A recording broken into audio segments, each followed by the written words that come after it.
American people, but I can tell you people, they were the devil's children. It's from Castle Goring, from Mickey, Aurora, and from me. Oh, I could stroke Mickey's tummy all the time, but I'm not going to. Oh, and Aurora has decided that she wants her tummy stroked too. So I will stroke it while today we're going to have some fun. It's not possible to miss out on all the fun that is being dished up for us to have. So I am going to read out a few comments that to me are absolute treasures, and then I'm going to plunge in because bongo drums have been beating again. Quite amazing, wonderful bongo drums that have come via Africa. So, but before going into that, I've got to read out one or two of these. Lemon Laugh a Lot says, Harry gives a whole new meaning to royal highness. He always looks it too. Highness. Highness. Ayawushka.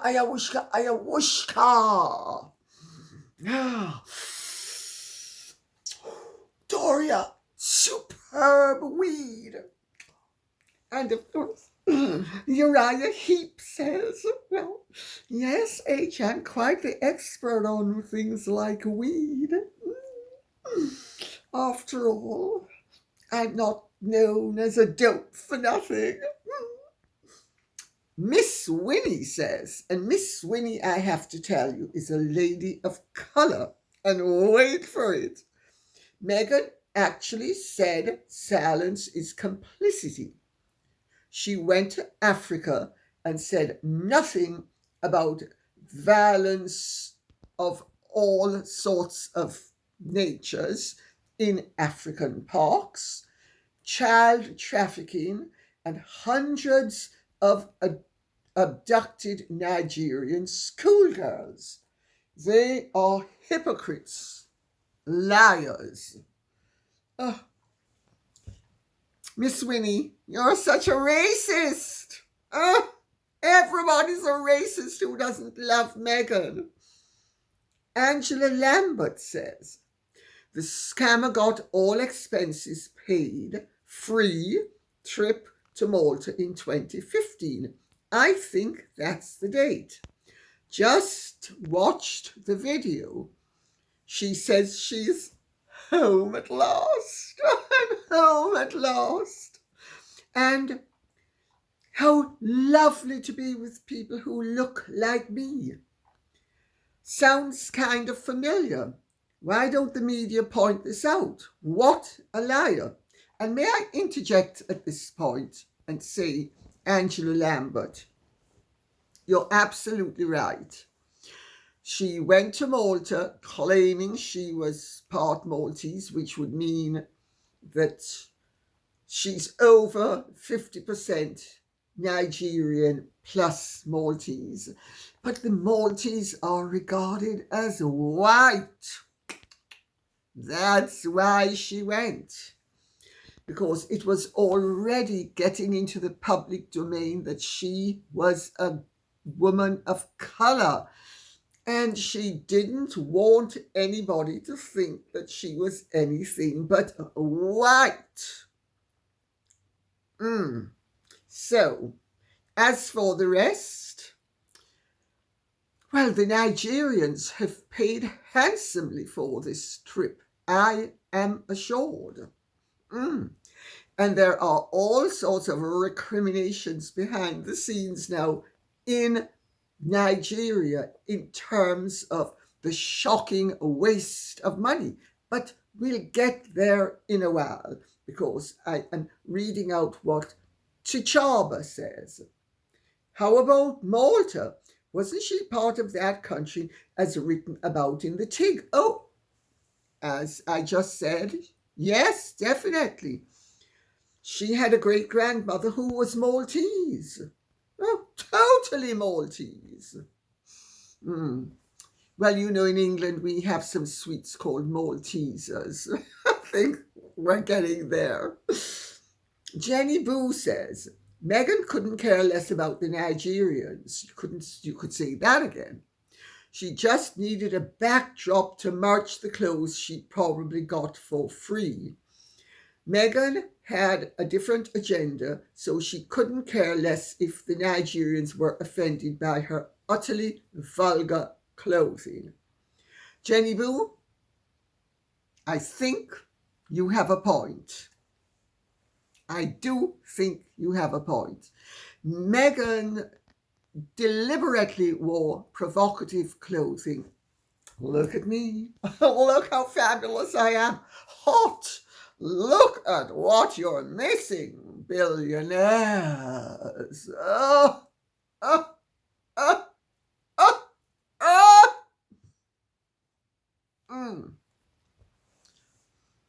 And didn't care about this offending the locals.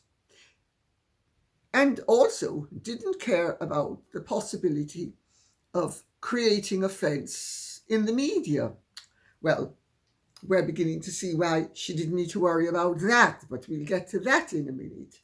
Jacqueline de Freitas says, if she, and this is absolutely great, if she is talking to Diana from the other side, think Meghan Markle is not getting any advice on how to dress. If she is, then I think Diana, may she rest in peace, is no friend of Meghan Markle. Well, I've been doing my channeling as well. Yes, I have. And my channels tell me that Diana has been complaining from the other side about Meghan using her name and trying to copy her looks, only some of the time though.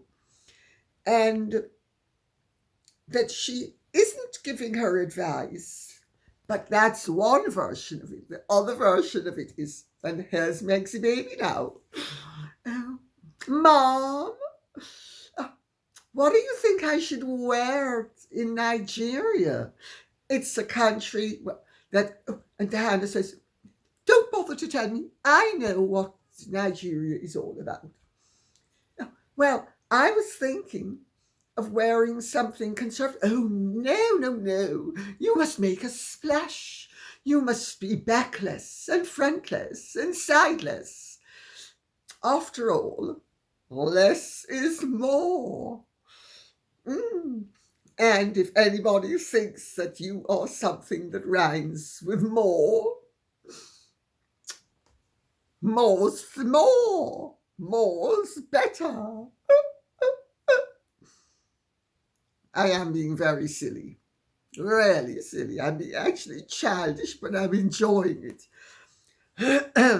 Cindy Macmillan says, for the people who understand her, she is obnoxious and phony. To the people who buy her BS, she is a hero.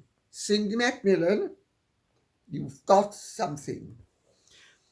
Yeah, she is definitely a heroine to them. And doesn't she dullen their pain? As they fantasize, gosh, if I'd been a little bit prettier and a little bit richer and maybe a little bit fairer, I would have had the life that Meg's baby has. Or maybe I had to be a bit darker, and maybe I had to be a bit thinner, and maybe I had to be a bit shorter. Maybe I had to have margoff leg and chicken foot. But you're absolutely right. To those who can see through her, she is obnoxious and phony. And to the rest, and I don't think there are that many of them around, not that the mainstream media are not going to try to bigger up again so that they can enjoy the inevitable comeuppance, which it's taking place as we speak, actually. But we'll get to that in a minute. Patrick Wellington says, a picture is worth 1,000 words. Check out the video of the so-in-love couple returning to California, taken at the airport. Check the photo ready, public and video presentation versus the behind-the-scenes behavior. In photos, she is basically over the top fawning over him. I just adore H. He's so wonderful. He's so intelligent. Oh. And he's the best lover I've ever had. Not that I've had that many. I mean, after all, I wouldn't have said that I've had many lovers. In fact, I've had very few. Really very few. But we're not going to go there because who's counting? And certainly not zeros. In the photos, she is basically over the top, fawning over him, adoring looks, and hand-holding for the cameras. She's acting the biggest role of her life. There you're right. In reality, it's her in front, on her phone, and him miserable-faced, plodding along behind. I say no more. You don't need to say any more. You've said it all. This is the biggest role of her life, and she plays it not only to the gallery, namely the public, but she plays it to him as well. And she is a specialist in variable reinforcement, I am advised. So now we get down to the nitty-gritty with the questions. Walmer Estate says, I wonder if it's time for the British government and His Majesty King Charles to confer on this situation if it's becoming political. Well, I'll tell you what my Bongo Johns told me today. I got a phone call, and I cannot say from whom or how they heard this, but take it from me, it's at the absolute top level of, I don't want to say which branch of the government, but it's government.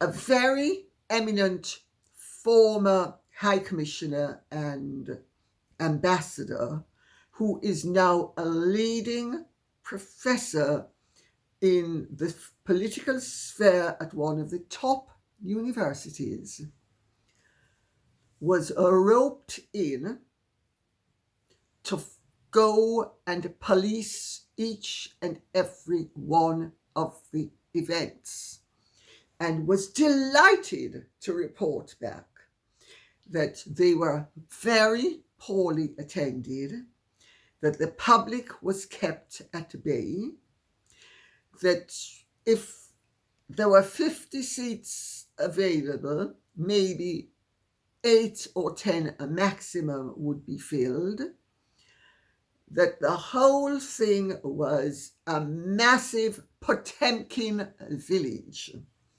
Now, if you don't know what a Potemkin village is, it's actually a legal term, and it's also a historical fact. Prince Potemkin, who had been Catherine the Great's lover, when she embarked upon her tour of the recently acquired Crimea, she saw all of these wonderful villages en route from St. Petersburg to the Crimea, which were basically facades. I mean, this was the original version of Hollywood towns and villages. There were the fronts and nothing behind. And this tour has been a variation of that. There is a lot of disquiet in Nigeria as well about the shocking waste of money that was spent on getting them over, because the Nigerians paid for everything, evidently, through the nose. There is great dissatisfaction in Nigerian governmental quarters that this actually has backfired so gloriously, because aside from anything else, it has not given Nigeria the good publicity that Nigeria wished to get.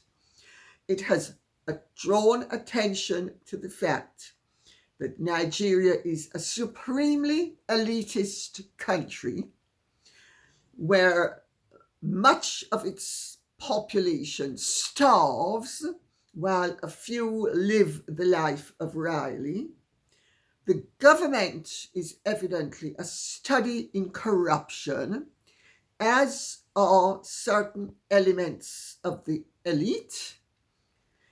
And the whole thing was geared up so that, incidentally, it was also done with the connivance of Meghan's and Harry's. There's a woman, I forget her name, who has recently taken over their presentation, shall we say. I think she worked with Obama. That's right. And she was helping, I should say she was instrumental in the organization of the whole tour, and was very exacting and demanding as to exactly how things should play. This was the Meghan dog and pony show. And yes, is it time for the British government and the King to be conferring? Evidently, they have been conferring behind the scenes. That's why they had this former diplomat, who's now an eminent professor, shadowing, policing, checking on everything. And they were absolutely thrilled to discover that it was not the howling success that the press were presenting it as being, but they now have a dilemma, because the press have been presenting it as a success, when in fact Meghan went down like a lead balloon, Harry made a total ass of himself, and if I'm not mistaken, the president of Nigeria was here and made absolutely sure he missed the whole caboodle. Interesting, no? Jilly says, I think that Harry is in big trouble after this latest stunt. I think he's crossed the line and things will happen quickly and quietly behind the scenes. The King and the UK government will not accept a repeat of this pathetic and cringe-worthy performance. Well, evidently, they policed this one carefully. They, as I say, they parachuted in as an observer this very eminent former diplomat who's now a professor at a top university here, whose specialty is politics.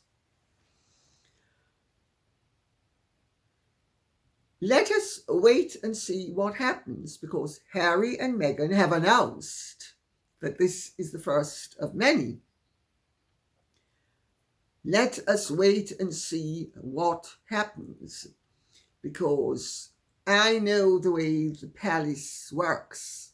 It's covert, it's behind the scenes, It's a quiet word here, a quiet word there. And the hope that this might have been in some way something that could have been a template for future royals who have left the fold and who could actually actively do work that would benefit humanity. The whole thing has gone belly up because it's been the dog and pony show.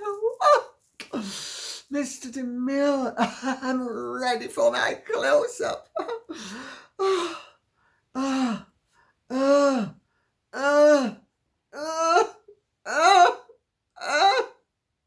Meg is at it again.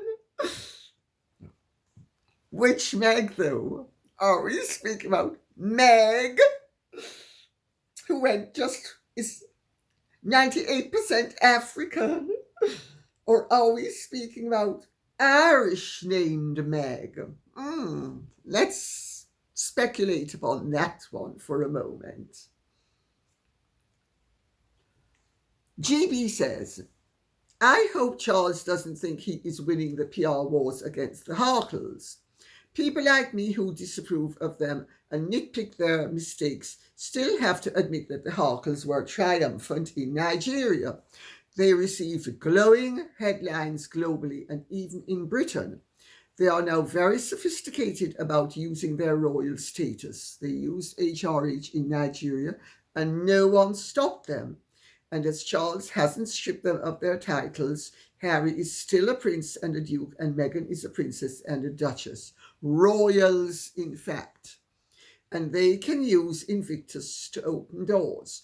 Charles hasn't even given the nod there to replace Harry as patron. Something so simple. They have said they look forward to many more such visits. Silly, foolish Charles. He only has himself to blame as the Harkles continue to outshine him and Camilla, and Sophie too, unfortunately. Well, the king has had an awful lot on his plate, not the least of which has been his struggle for life. So this is a matter of priorities and slowly catchy monkey. But I think you will find that the trip was very much presented as a success in the tabloids, both here and in the United States. But despite that, people are aware of the fact that it was anything but a success. This is where social media have come in. Social media have shown up the falsity of it all. Now, this, of course, creates a dichotomy for the palace, because on the one hand, they are sufficiently arrogant and out of touch as to believe that social media doesn't really count. It's only when it's in the press that it counts. But my understanding is that they're consoling themselves very greatly that, in fact, social media has exposed the tour as the farce that it truly was. So is this a lesson they're going to learn? I don't think they're going to learn the importance of social media today or tomorrow, but slowly catchy monkey. And every time something like this happens, at least one or half a person at the palace has the scales fall off their eyes. So I think the whole thing, you could say, is actually quite muddled. But they are not thinking for a second that they are winning the PR game. In the short term, but they are quite determined to win it in the long term. They just do it with discreetly and behind the scenes. So I hope that answers the question. Sometimes in life, you need to give people, well, cut people enough slack for their long-term policy to trip up their antagonists. And Souter says, I believe that the whole project was set up by Netflix as they have no truck with our royal family. All the MSM, both in the UK and USA, have appeared to have fallen for it hook, line and sinker. Or are they terrified of being sued if they say something negative?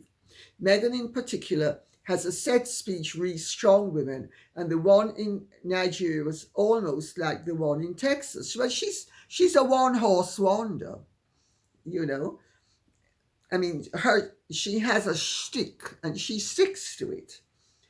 But despite that, she is so flagrant at breaching rules that one is distracted from her paucity of thought and gravitas, and distracted by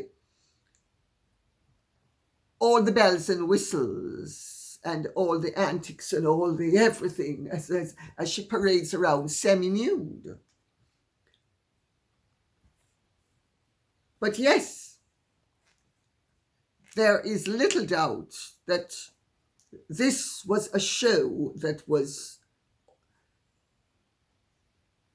created for the camera. It was created for the camera. My understanding is that an awful lot of favors have been called in by Netflix, William Morris Endeavour, and I forget the name of the Obama woman who's now doing their PR.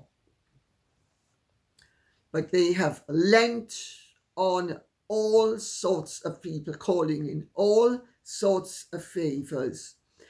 And they don't care, for instance, that the children were actually recoiling with horror. I mean, these are children who have been brought up to expect adults, and certainly well-placed adults, women especially, to behave with a modicum of decency and modesty. And there was Meghan flaunting her back, her white back, and her browned up front. I mean, never before did somebody's body so totally disagree with itself, and not to mention the white scalp.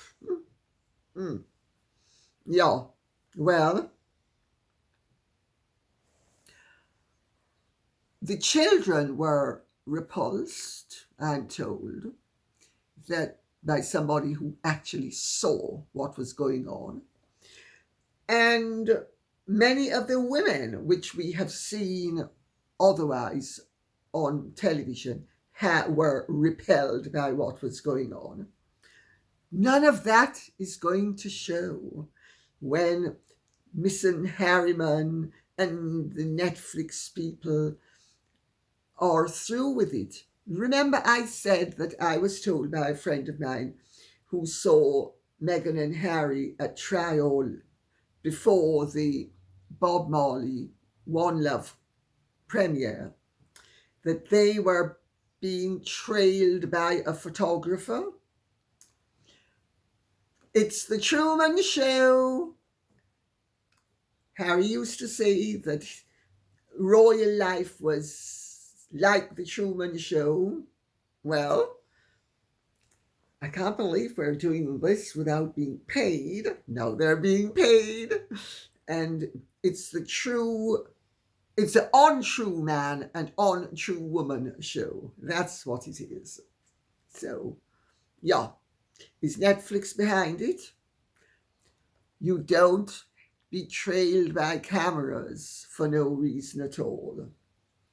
Seba says, the MSN are playing the Nigerian debacle as triumphant. Are they blind, being paid off, or just tired of Harry's lawsuits? The trip was one faux pas after another. My heart goes out to the little Nigerian girl who was waiting to hand Meghan a gift. She turned away from her without accepting the gift or speaking with her. Not only that, when the children and the onlookers were behind the fence and trying to get Meghan and Harry's attention, they totally ignored them. They didn't even look in their direction. And the onlookers were shouting out to them, basically saying, please acknowledge us. We'd like to at least see you. Or they could have come over and said a word or two, but they didn't. Now, you could say they were being haughty, or you could say they were being clever, because they had encouraged the press to run with the narrative when William and Catherine were friendly to the Jamaicans, that they were evocative of what had happened in concentration camps. So they made sure they avoided that pitfall, but the disdain with which they looked at those poor people. I have to say, had it been me, I'd have gone over and spoken to them. I'd have acknowledged their existence, but then, as did William and Catherine, but Meghan and Harry, far too grand to bother with the hoi polloi and their rabble.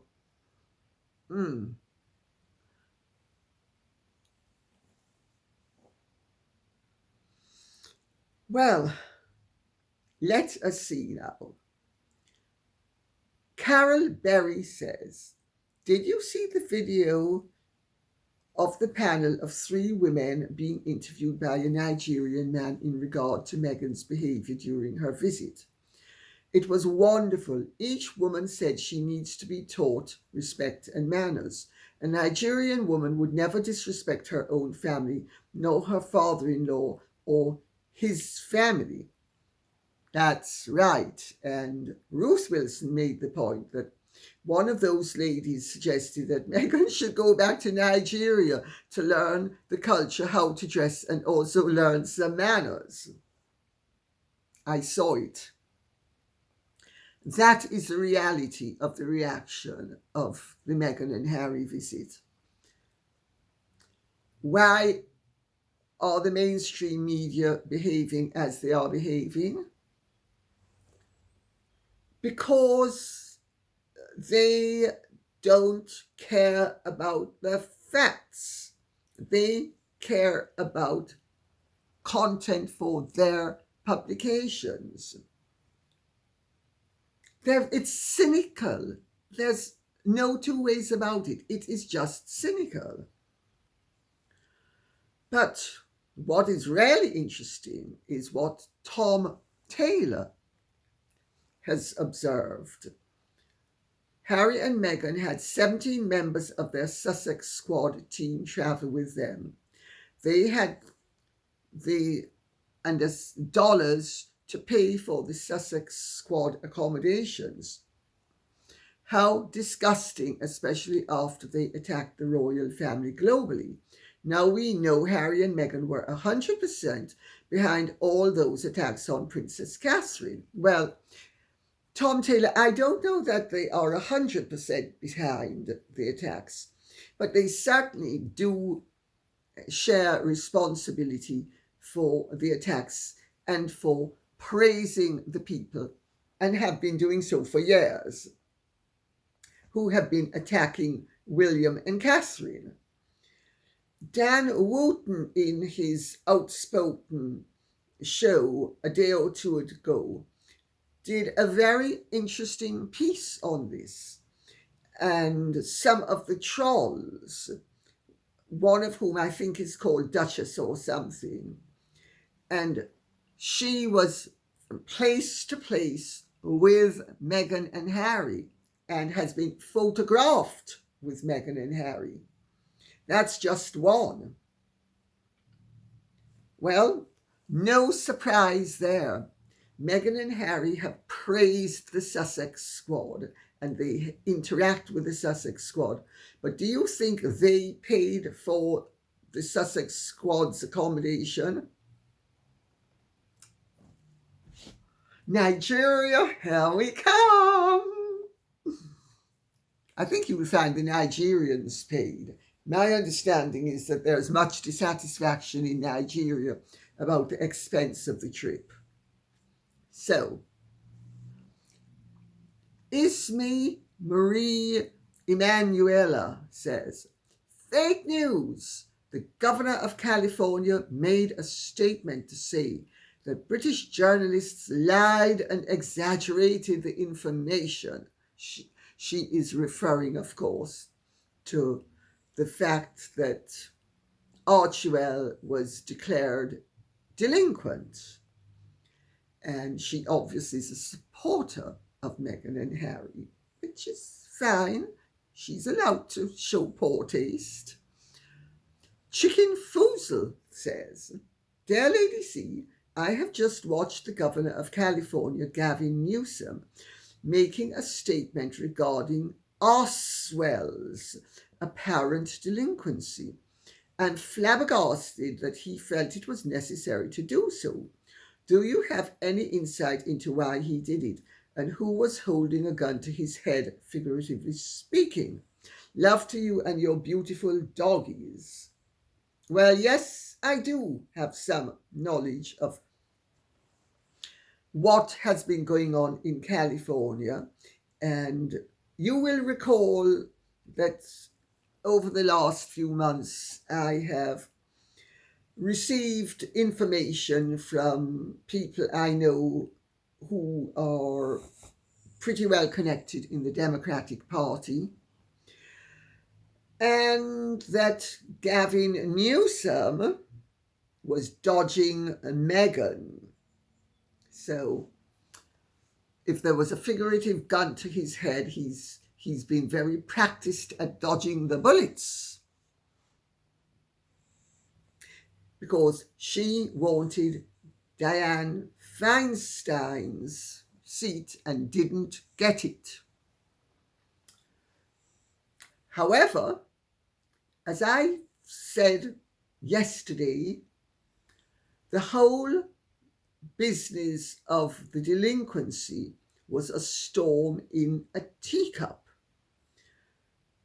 because it was a minor infraction, notwithstanding the fact that there are significant questions that need to be asked about the finances of Archewell, how it's funded, how it's run, etc.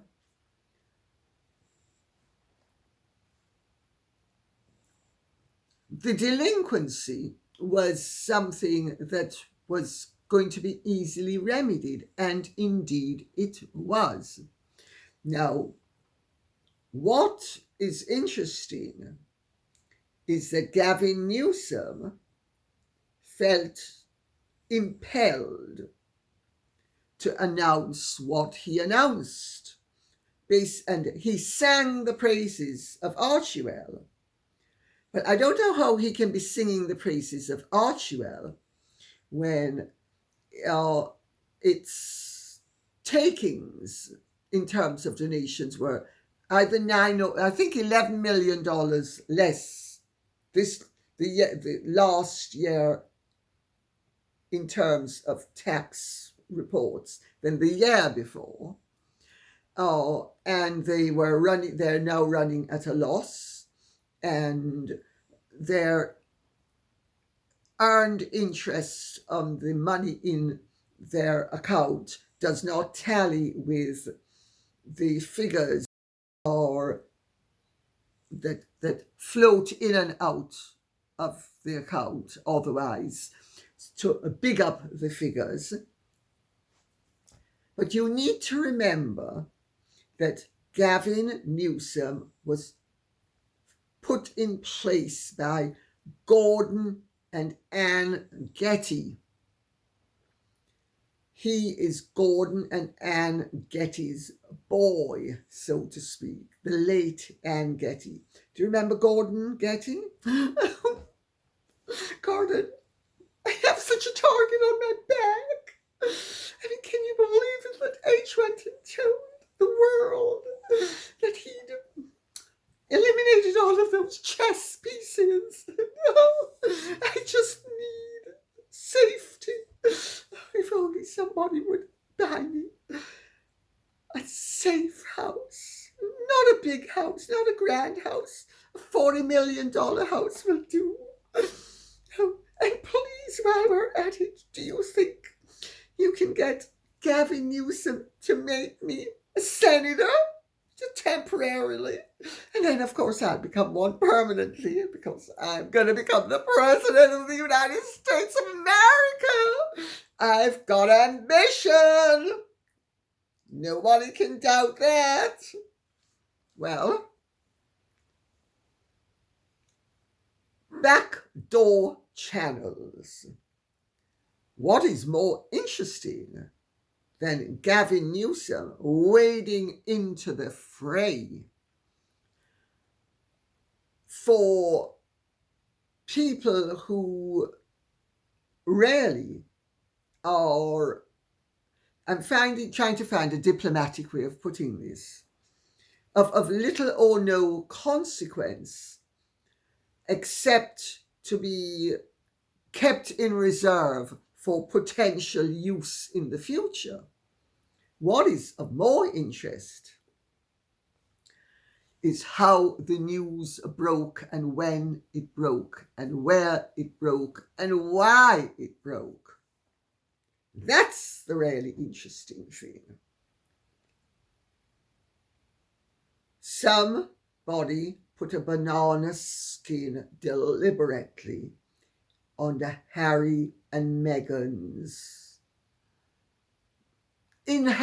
put it down onto Harry and Meghan's dance floor so that when they stepped on it, they would go flying high. High, high, high. Literally, not figuratively. And certainly not nasally.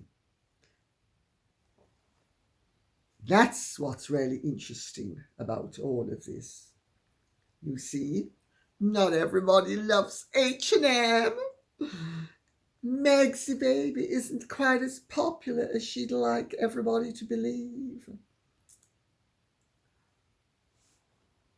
More than that, I don't think it would be discreet of me to say, but I find it interesting that with all the comments that are going on, no one has picked up on that obvious fact that Harry and Meghan's trip was interfered with by the leakage of this trouble. And Gavin Newsom has stepped into the breach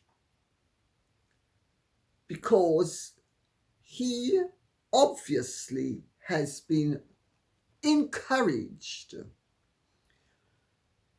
to keep Meghan and Harry sufficiently sweet in terms of their attitude towards him, as well as their reputations with regard to the American people, for him to feel compelled and impelled to make the announcement that he made.